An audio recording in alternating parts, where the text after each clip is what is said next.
Friends ఇప్పుడు వచ్చేసి జీడిపప్పు ఫ్రై మాట ఇట్లా బద్ద తీసుకున్నాం ఫ్రెండ్స్. ఇది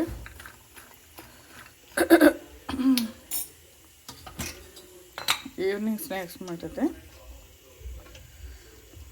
తినేసి కొంచెం టీ తాగేసి 2 బిస్కెట్లు తింటే అయిపోతుంది. ఇలా ఆయిల్ వేసుకుని దోరగా వేపుకున్నాం ఫ్రెండ్స్. అది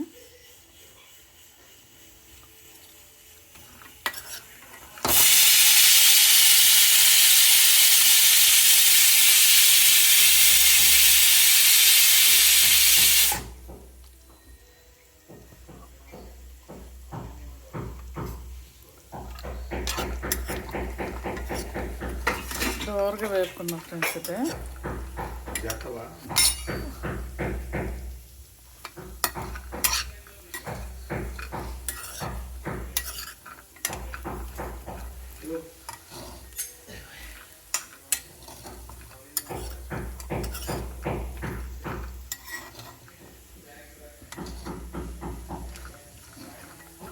ఇంక మంట హైలో పెట్టుకోకూడదు ఫ్రెండ్స్, మీడియంలో పెట్టుకోవాలి. హైలో పెట్టుకుంటే మాడిపోతాయి అన్నమాట.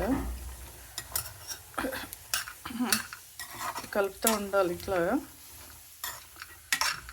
అటు ఇటు అయినా మాడిపోయి టేస్ట్ చేంజ్ అయిపోతుంది. మళ్ళీ వేగుతున్నాయి అనగా ఇదిగో ఇట్లా సాల్ట్ వేసుకుని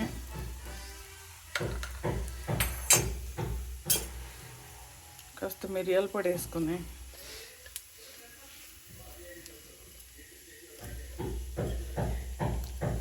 ఇప్పుడు వింటర్ సీజన్ కాబట్టి మిరియాల పొడిలో అట్లా ఇట్లా తింటే ఎక్కువ మంచిది ఫ్రెండ్స్. ఏ పాల్లోనో టీలోనో మనం సలాడ్ చేసుకున్నప్పుడు, ఎగ్ బాయిల్ చేసుకున్నప్పుడు ఇట్లా మిరియాల పొడి చల్లుకుని తింటే మనకి బయట వెదర్కి మనకి కొంచెం రెసిస్టెన్స్ పవర్ వస్తుంది అన్నమాట. ఇది ఆల్మోస్ట్ వేగిపోయినాయి ఫ్రెండ్స్. ఇవి వేగిపోయిన తర్వాత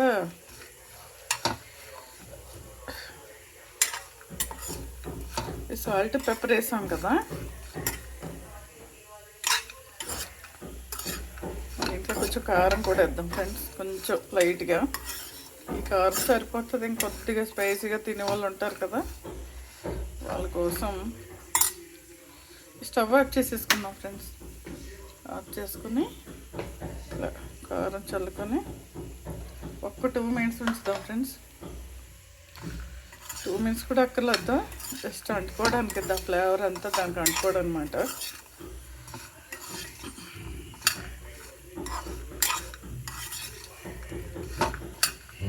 రెడీ అయిపోయింది, తినేయడం. ఇంకా కరకరలాడే జీడిపప్పు fry snacks, evening snacks ready. Tasty, very టేస్టీగా ఉంటుంది. పల్లెలు కూడా ఎలా వేపుకొని తింటామో ఇది కూడా ఇట్లా జీడిపప్పుని కూడా వేపుకొని తింటే, మనం బయట నుంచి తెచ్చుకుంటే చాలా ఎక్కువ. చిన్న డబ్బా 50 గ్రామ్స్ వచ్చే మనకు 300, 400 అలా ఉంటుంది. 300 రేట్ ఏం తెలియదు కానీ కాస్ట్ ఎక్కువనే ఉంటుంది. మనకి ఇట్లా ఇంట్లో చేసుకున్నాం అనుకో తక్కువలో అయిపోతుంది ఫ్రెండ్స్. మన ఇంట్లో ఆయిల్ వాడతాం కాబట్టి మనకు చక్కగా బాగుంటుంది. రెడీ అయిపోయింది ఫ్రెండ్స్, టేస్టీ జీడిపప్పు ఫ్రై రెడీ. కరకరలాడి జీడిపప్పు ఫ్రై చూడండి ఫ్రెండ్స్, మీరు కూడా ట్రై చేయండి, బాగుంటుంది. టేస్టీ జీడిపప్పు ఫ్రై రెడీ. లైక్ చేయండి ఫ్రెండ్స్, షేర్ చేయండి, సబ్స్క్రైబ్ చేసుకోండి ఫ్రెండ్స్. Thank you.